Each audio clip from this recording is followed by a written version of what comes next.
Okay, we're going to be covering the use of arrays in our processing program. Arrays are awesome.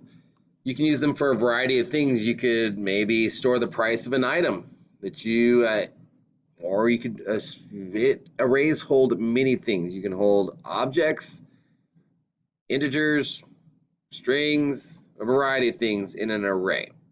So we're going to start off with a few examples to give us some exposure here. Maybe we're going to store the price of an item. Well, to do that, you could use a variable. If you wanted to store the price of 2 items, you would use 2 variables. To store the price of 3 items, you would use 3 variables. To store the price of 17 items, 17 variables. You get my picture. A lot of variables being created. So, and you can do that. However, there's a better way with the use of arrays. So say, for instance, now that you have these items and you wanted to put a discount on them or some sort of manipulation of these variables. Well, you can start off with X and attribute 15% to X, and then minus that from the total, and you would get a new value for X that would be 15% less than the original. You could do that for X, Y, Z, and so on for your said 17 possible variables. Possible? Yes. Cumbersome, slow, inefficient? Yes as well. So we can use arrays to help us manipulate and manage this data. Maybe one have another scenario here where we want to find the average price of an item. Well, you could take all of these variables from above or in another program, take these variables, find the price for each variable, add them all up together, keep a total number of variables, divide that by items, compute their average of sum versus number of variables. And maybe you forgot to include one. Then you'd have to go back and figure that out. So arrays are going to be there for your rescue. Let's look at the setup of how we declare and instantiate an array. This is the one-line code to do all of that. We have an integer.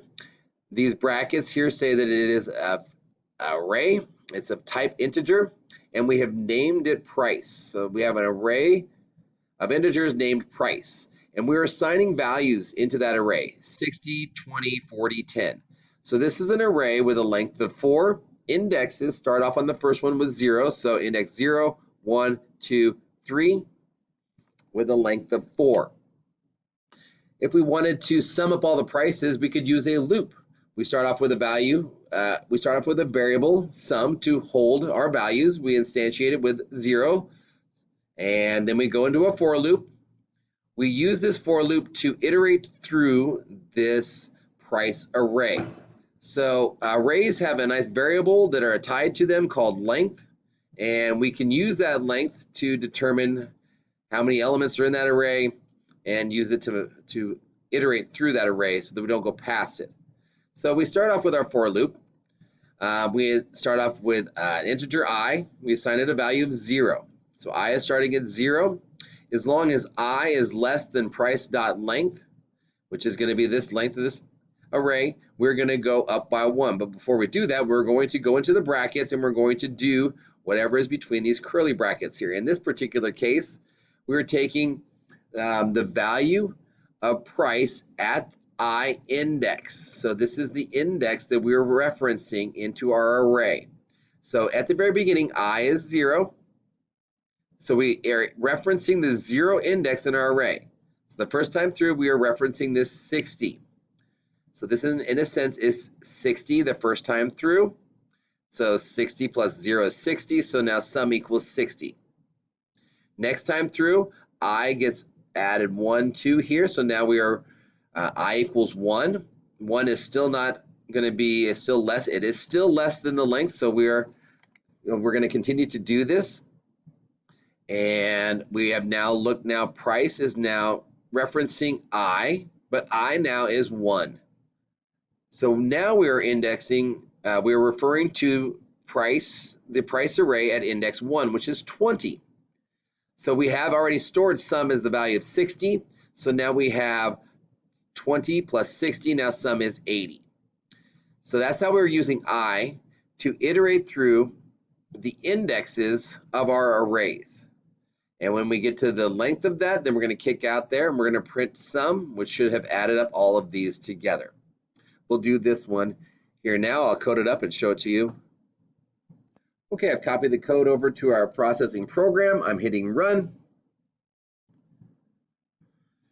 So now we should see that our value is 60,130. There it is right there. So our sum has been calculated correctly, and this is working very well for us.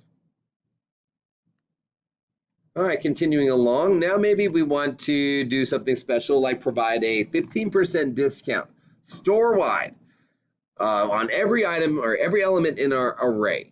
Now to do that without using array, we talked about that earlier, kind of cumbersome, but providing a 15% times the original value, getting a number, minusing that now from the original value, and then reassigning that to our variable x. We could do that line by line, and it is possible, however, somewhat cumbersome, confusing, and not very efficient.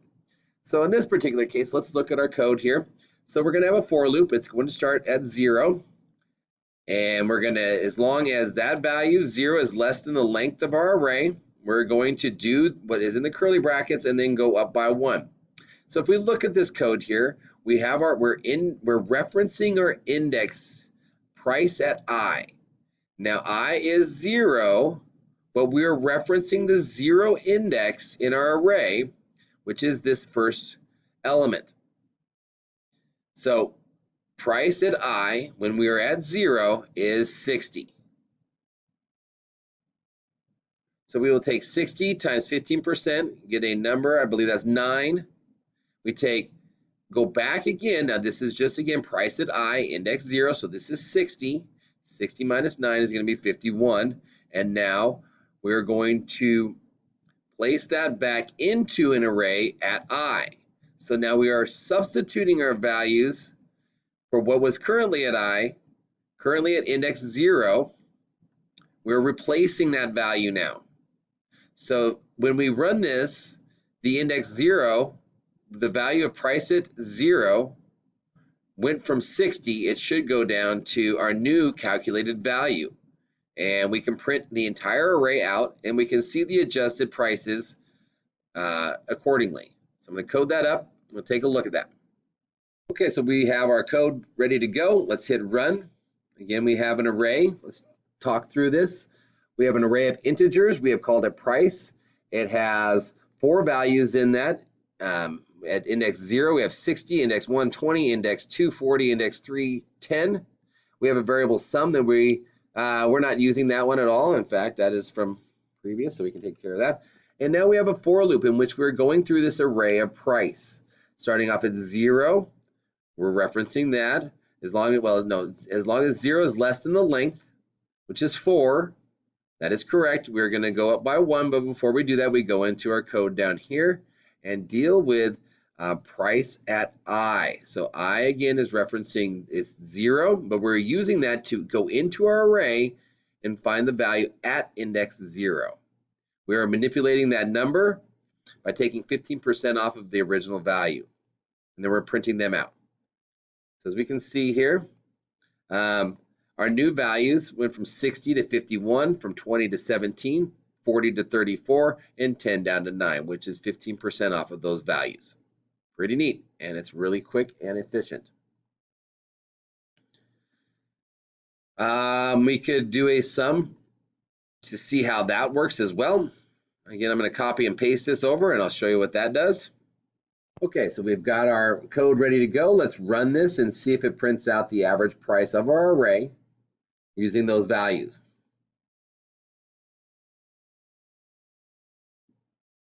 Average is 32. Now, it did mention somewhere, what if we forgot a price? What if we forgot an item? Well, when we declare this array, it is not going to be created larger or smaller once it's declared. So right now this has 4 elements in it because I'm making that declaration. But say, for instance, we missed out and we didn't see that we had new items in there. Maybe we have an item for $40 and maybe we have an item for $50. So now this variable length is going to reference this and it's going to adjust for us. So our previous one was an average of 32. So now we added in a couple more elements to our array. and our new average is 36. So you can see how easy it is to manipulate. Say, for instance, if we forgot one item, we can just add that in.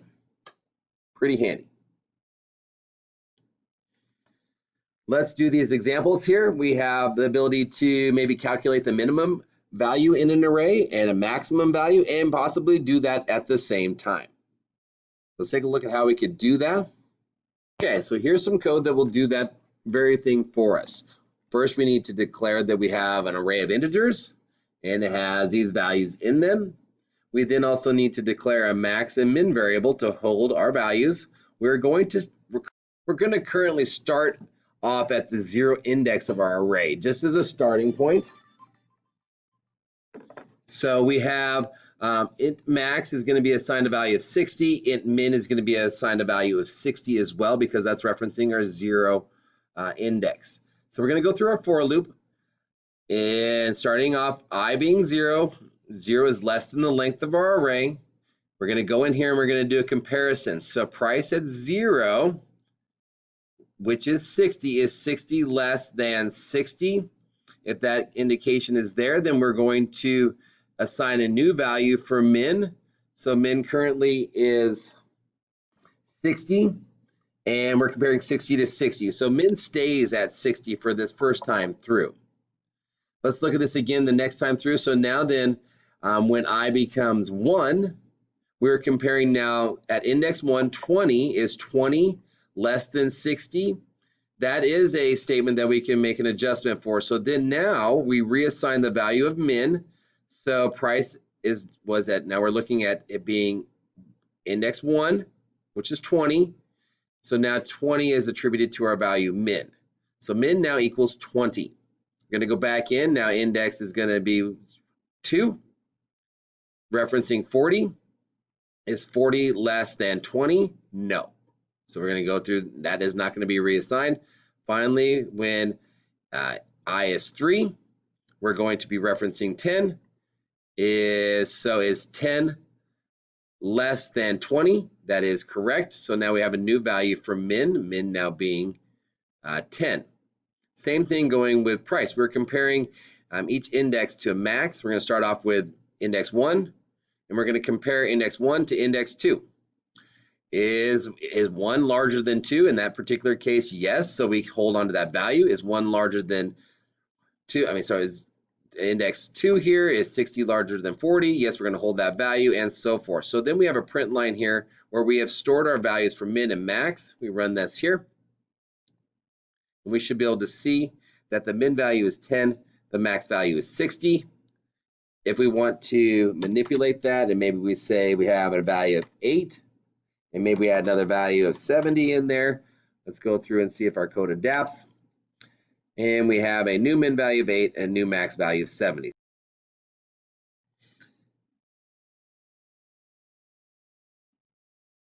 So that's a quick run through on how you can manipulate values in the array, how you can get access to them using a for loop and an index, and how you can work with each different element in your array.